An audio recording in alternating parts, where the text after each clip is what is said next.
Hello everyone, welcome back to the channel. In today's video, I'm going to show you how to lock your Zowill door lock from outside in 2026. Now, first of all, before locking the deadbolt, you need to make sure that the door is fully closed and properly aligned with the frame. If the door is not completely shut, the deadbolt may not extend correctly and the lock may not secure the door.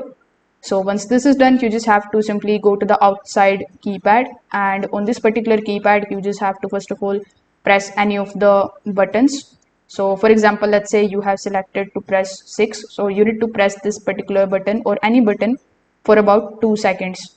Now you don't need to enter any of the user codes or the master codes afterwards.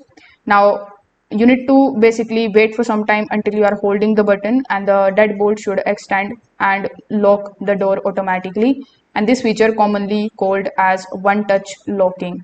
So after doing so, you need to gently test the handle or the door, and you should notice that the deadbolt is fully extended and the door remains secure.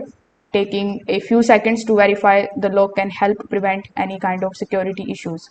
Now if you don't want to manually lock the door every single time, Zowill also locks provide you the auto lock feature as well.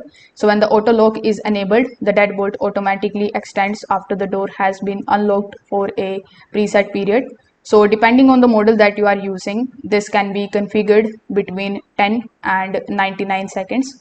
So when you come back, you just have to simply enter a valid user code or the master code, and then you need to simply press this Zowill button, and this way that bolt will retract, allowing you to open the door.